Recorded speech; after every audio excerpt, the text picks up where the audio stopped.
Hello, I'm Julia Donaldson. I'm a children's writer and I also love reading stories. Well, I loved reading them to my own children and now to my grandchildren.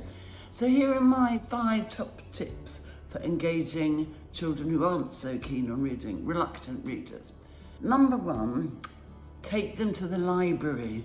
The library just has so many books and hopefully someone who can help your child choose something that they're interested in. You can borrow lots of books and it doesn't really matter if a lot of them don't appeal. There might be one book that appeals, then you can go back, choose more books on that subject or by that writer. And you'll be surprised sometimes what your children like. I mean, I remember taking our little boy to the library and he wasn't very happy with a lot of the books he saw there. And I said, well, what sort of book would you like? And he said, The Devil Goes Fighting. Actually, there wasn't a book called that, but what I'm trying to say is let your child choose. Their tastes might not be exactly the same as yours.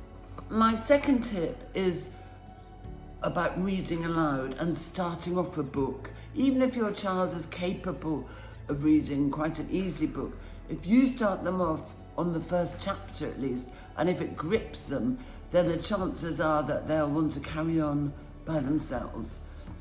Tip number 3, you don't have to just leave it at the first chapter.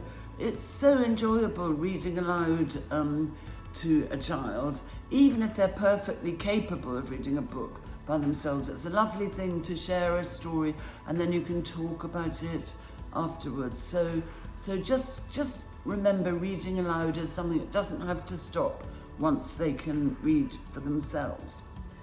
My next tip, this is number 4, is not to be too demanding or too kind of snobby about what your child is reading.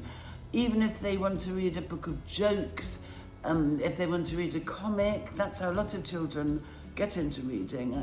I think it's rather a shame that we don't have comics in quite the same way. It's not so normal to subscribe to a comic that comes through your letterbox, but there are still comics and there are graphic novels.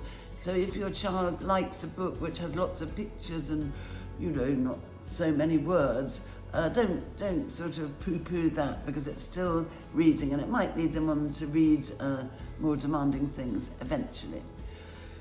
And finally, my last tip is that, in my experience anyway, children love acting and performing, and actually they prefer books which have a lot of speech in and not too much description.